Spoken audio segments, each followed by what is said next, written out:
हरिपाठ अभंग 1. देवाची हे द्वारी उभा क्षणभरी, तेने मुक्तिचारी साधी येल्या.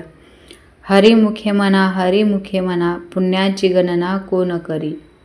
असोनी संसारी जिव्हे वेगू करी, वेदशास्त्र भारी बाह्य सदा. ज्ञानदेव म्हणे व्यासाची आखुने, द्वारकेचा राणा पांडवा घरी. देवाच्या द्वारी क्षणभर उभे राहिल्याने सलोकादी चारी मुक्तींचा लाभ होतो. हे सक्रदर्शनी असंभव्य वाटते, परंतु द्वारी उभे असणे म्हणजे सेवकाच्या नात्याने तत्पर असणे असा अर्थ घेतला पाहिजे. श्री तुकोबारायांनी सेवा ते आवडी, उच्चारावे नाम, भेदाभेद काम सांडोनिया. परमप्रीतीने भगवन नामोच्चार करणे हीच हरीची सेवा आहे असे सांगितले आहे. श्री ज्ञानेश्वर महाराजांनीही पुढील ध्रुवपदांत हरिमुखे म्हणा असे द्विरुक्तीने सांगण्यात हरीचे नामस्मरण हेच देवाचे द्वार असे सुचविले आहे. क्षणभर या पदाचा अर्थ अति अल्पकाल असा घ्यावा.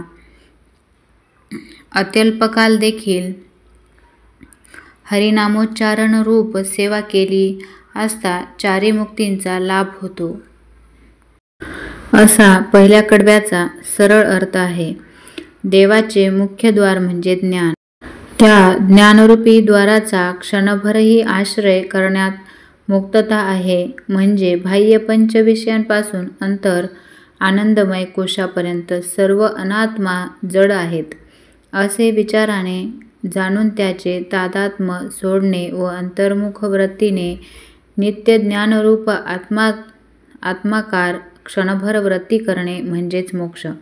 पण अशा सिद्धांताने हरीचे नाम हेच देवाचे द्वार सुचविले. त्यास व्यर्थत्व येते अशी कोणी शंका घेईल तर हरिनामस्मरण केल्यावाचून चित्तशुद्धी होणार नाही व चित्तशुद्धी झाल्यावाचून आत्मविषयक वृत्तीचीही उत्पत्ती होणार नाही. म्हणून हरिनामस्मरणाच्या आश्रयानेच मुख्य ज्ञानद्वाराचा लाभ होतो.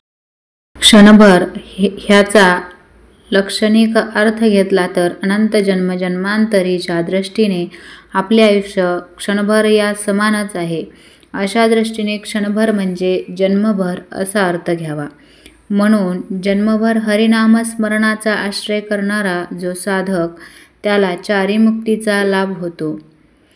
हरिनामोच्चार करण्यात रत राहण्याविषयी ध्रुवपदांत मोठ्या अट्टहासाने सकळ जनांस बोध करीत आहेत.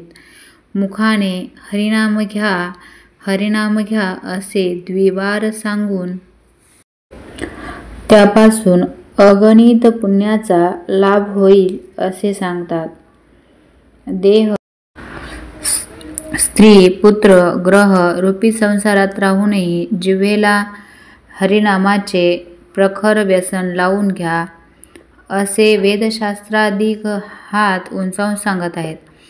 श्री महाराज म्हणतात की अशा प्रकारचे व्यसन पांडवांनी लावून घेतल्यामुळे त्यांच्या घरी द्वारकाधीश श्री कृष्ण परमात्मा कसा राबत होता हे श्रीमद व्यासकृत महाभारतातून दिसून येईल. संपूर्ण हरिपाठाचा अर्थ समजून घेण्यासाठी व्हिडिओला सबस्क्राईब करा. धन्यवाद.